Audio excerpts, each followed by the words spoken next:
Welcome to Gene and Mike do the New York Times crossword. Hi, I'm Jean. And I'm Mike. And today we are doing the crossword for Friday, January 24th, 2025. So, on a Friday unlike any other Friday in January. Why? Because it's somebody's birthday eve. Oh, really? Yes. We'll leave our listeners in suspense as to whose it is. Could be anyone, anywhere in the world. That's true.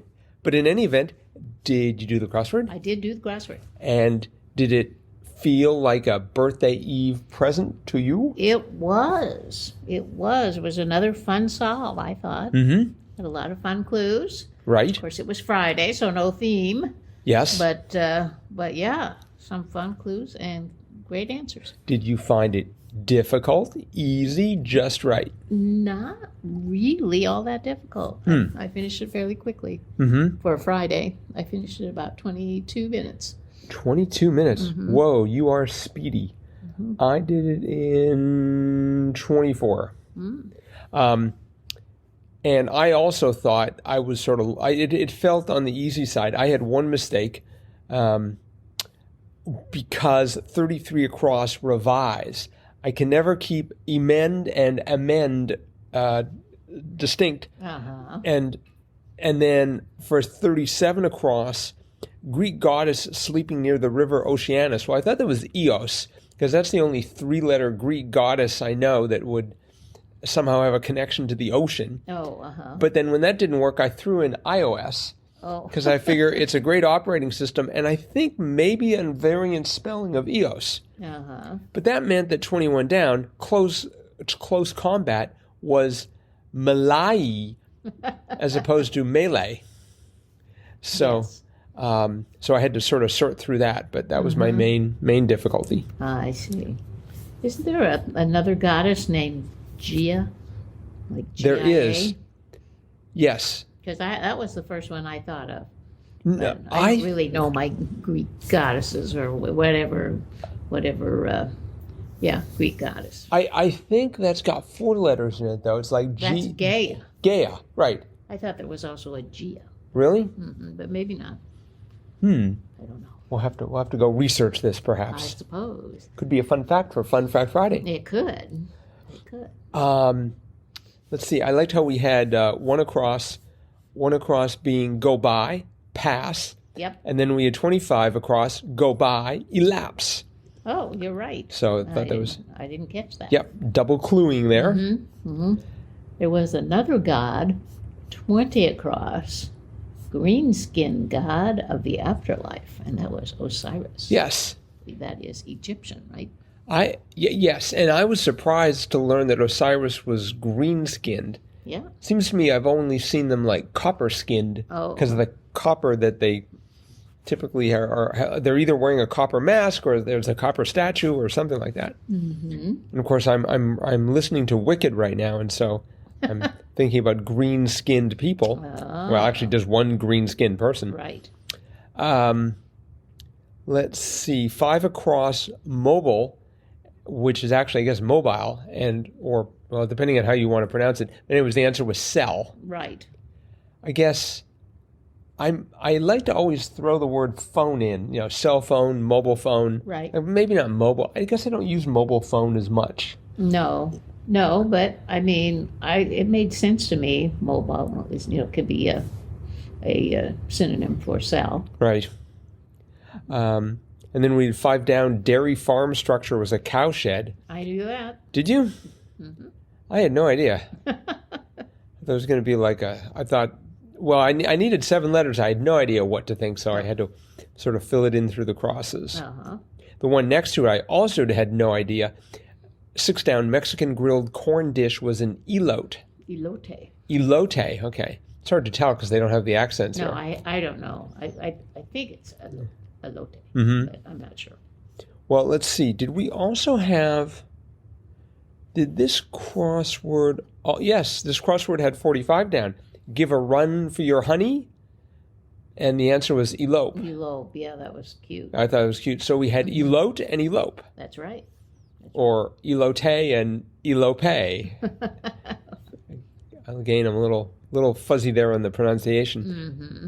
7 down, literature nobelist Mario Vargas Blank. And it was Llosa. That's right. And I kept thinking of the person who wrote The Godfather, which was Mario Puzo, or Puzo. That's right. But we have had this author before.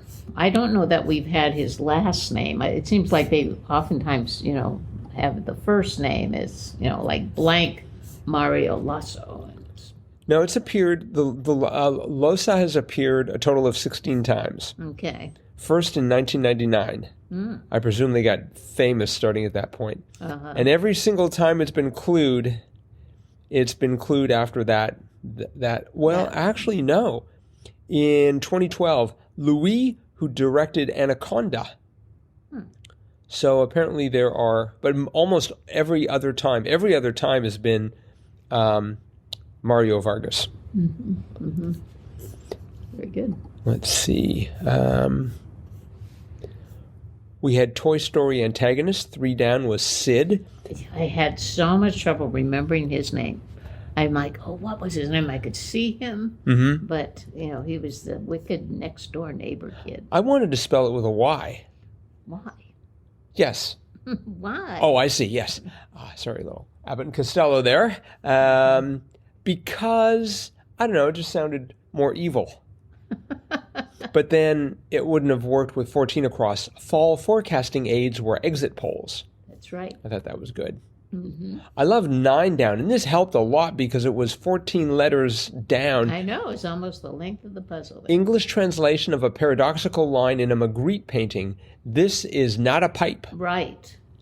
I know that. I know that painting. Yes. Uh-huh. But it's like a painting of a pipe. Right. But it says this is not a pipe. In French, right? Yeah, I think it's ce n'est pas une pipe or something like that. Right. I think they're just playing with you. The one next to it was also great. Change 10 down, change one's tone again, retint. Right. That took me a bit. No.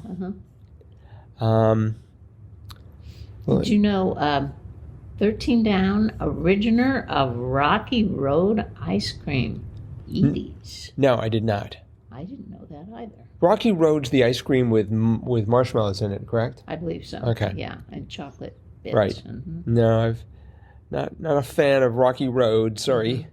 It's okay. We had 30 across, media outlet with a francophone counterpart, CBC, of course, Canadian Broadcasting Corporation. Right. Uh-huh. And then coming off of CBC, 30 down, collection of works was a canon. Mm-hmm. And I thought to be a canon, I mean, I realize it's a Friday and these clues aren't supposed to be literal definitions, but it's still canon. I think of being sort of like this official work, right, that you can trust, not just a collection of works. Yeah. It seemed to me there was something missing from that clue. Mm-hmm. I mean, I think of musical pieces that are called canons, but they're just one piece. I don't know. That's kind of interesting. Well, like when they're talking about, I don't know, like superhero movies or something, and they're saying it's not part of the canon, there's the implication that this is the body of work that everyone trusts and goes to when they're trying to decide something. Oh, well, but yeah. At least that was my interpretation. Mm-hmm. I was thinking of musical work, like Pachelbel's canon. Oh, right, that kind of canon. Mm-hmm. Of course, we also have the camera. Or does that have 2 ends in it? No, I think that just has 1 end, right? Yeah. Canon? Uh-huh. 35 across, that canon ran into Florida City with the U.S.'s largest equestrian center. And I had it starting off with OC, and so I immediately went for Oconto, which is a city in northeast Wisconsin. Right. Which isn't anywhere close to Florida. No. It was, and had too many letters, and it was Ocala. Ocala, yes. Have you ever been to Ocala? Yes, I have. Have you ever raced any horses there? I've ridden many horses in Really? Ocala. No, not really. Okay. But I have been there. Ah. It's close to Disney World. It's close to, where's Disney World? Orlando? Orlando, yeah. Yeah, all cities in Florida start with the letter O. Not quite. But, You've never been to O Miami? Mm-hmm. Okay. So they're all under snow now, right? Could be. Mm-hmm. 38 across, TV family you meet in the show's theme song, and it was Flintstones. That's right. And I started thinking about the Jetsons. Oh, no. It's like Meet George Jetson, right? Uh-huh. But it's Flintstones. Meet the yes, right. So, yeah. Well, but you do meet the Jetson family, but in any event, the author of this crossword, Ernest Lim, has made a choice, Flintstones, and we're sticking to it. That's right. Let's see. 15 down was rushed, and that was pressed for time. Mm-hmm. Took me a bit to sort of figure that out. Oh, I started off with pressed forward for no apparent reason other than most of it fitted, but it worked much better with time. Mm-hmm. I did like 36 down. One paying half for quarters, say, co-tenant. Yes, that was brilliant. That was very good, yes. Close to that, 46 down, we had art accessory rarely used by Jackson Pollock. And I had the second letter being an A, and I thought, paint. No. But then I seem to remember seeing a painting of his, and it was all paint. Yes. But I guess he rarely used an easel. No, he made huge paintings that he painted on the floor. So, yeah. Mm-hmm. I remember that work we saw at the Milwaukee Art Museum. These large charcoal drawings. Yes. I'm not sure what they used. 16 by 16. Yeah, they probably used a wall. They would have had to. Yes. I don't think easels come in that size. Jackson Pollock used the floor, and he spattered the paint on. That was his technique. He spattered the paint. What if he just tripped, and that's how his first painting got made? And he said, "Hey, I'm onto something." I think so. Fun fact about painting. I've researched painting history a lot, as you can tell. The first one was oops. Magritte first drew a painting and of a cigar, and he wrote "Ce n'est pas une pipe," and then he accidentally forgot that when he changed it to a pipe, and another classic was born. 47 across was rings in a bakery, and I thought, oh, it's bagels, but it was donuts. Donuts. I mean, bagels are rings. They're almost exactly the same as donuts. That is true. At least in terms of their basic sort of geometric shape. But I don't think of, at least in the USA, I don't think of bagels being in a bakery. I think of you them don't being in a deli or a restaurant or something. Don't they bake bagels? Not typically. You don't see bagels in bakeries around here. What about Panera's? You can get a bagel there. Well, that's true, but that's more of a restaurant. That's not really just a bakery, Okay. It's true. I feel like we need to go and have some third judge review that decision. Okay. Let's see, 52. Was that 52 across? No, it was 52 down. And that was stock item in a brewery, which was a keg. Right. And 2 days ago, we had barbershop stock, which was razors. Yes. So we had stock in a barbershop. Now we have stock in a brewery. Mm-hmm. I think pretty soon we're going to have stock in the stock market. We actually did have 9 across. Work on Wall Street was trade. That's right. That took me a bit. Mm-hmm. Yep. Let's see. All right. I think that is probably it for the crossword. Again, a debut by Ernest Lim. Nicely done, Ernest. Very good. However, before we wrap it up, it is Friday, which means it's time for Fun Fact Friday. Do you have a fun fact for Fun Fact Friday? I have a ton of fun facts. Whoa. And they all relate to a clue that we have discussed previously, 38 across, TV family, you meet in the show's theme song.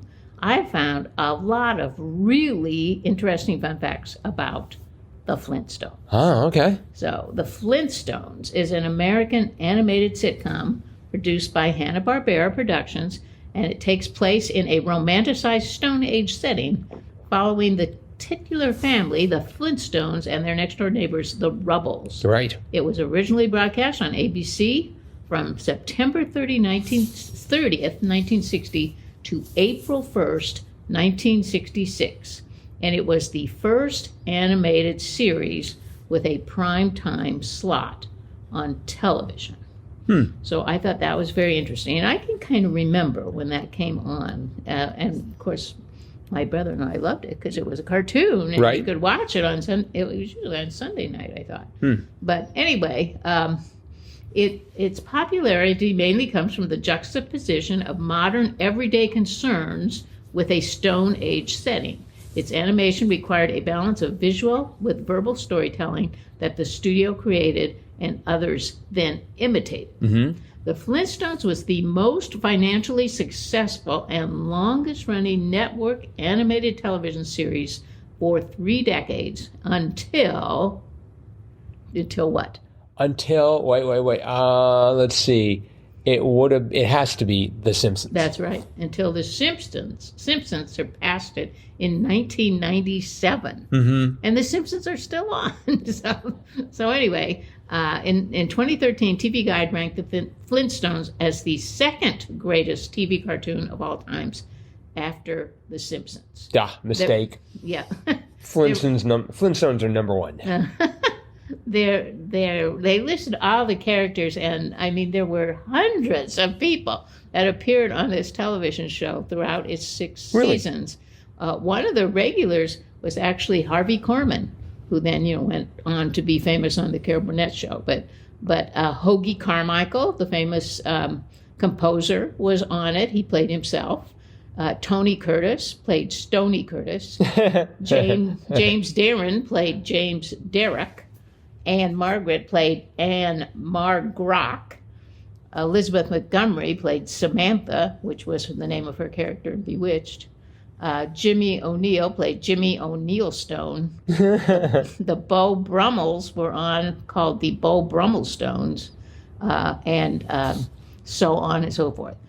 Fred Flintstone resembled, both in voice and in stature, Jackie Gleason.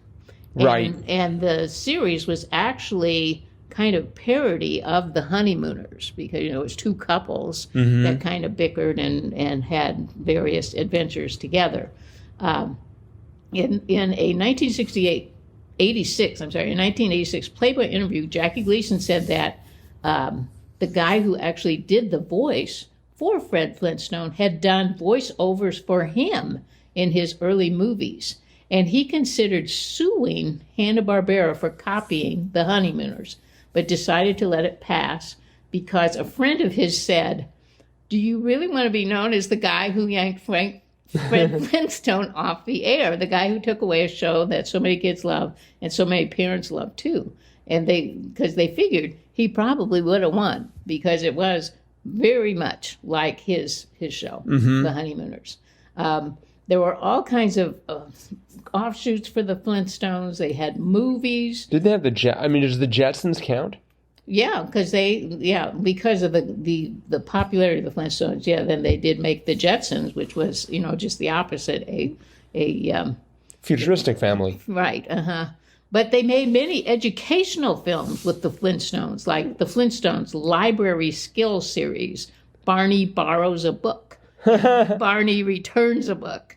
They had the Bam Bam Tackles a Term Paper, the Flintstones Fire Alarm or Fire Escape. But anyway, lots of educational films were used the Flintstone characters. Wow.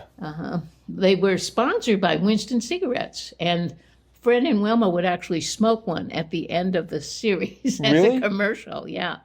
So I don't remember that part. No. And then also Fred and Wilma, they were going to be a childless couple, but then they decided that they would have a baby and they were going to have a boy baby, but they were convinced by the marketing department to have a girl because girl dolls sell a lot more than boy dolls. And I remember when the Pebbles doll, that was their daughter, the Pebbles doll came on the market, boy, every little girl wanted one of those. So they were also nominated for a Primetime Emmy Award for Outstanding Comedy Series, but they lost out to Jack Benny. So, tough competition. Yeah. I would have said it's a tie. Anyway, a few fun facts about the Flintstones. Wow. Well, that was just fascinating. I was on the edge of my stone seat here. So thank you for that. You are welcome. All right. Well, that is it for today then. So thanks everyone for listening. Saturday's crossword is going to be out soon. Yep. We're going to have at it. And we hope you will too, and come back to hear us talk about that crossword tomorrow. Bye-bye.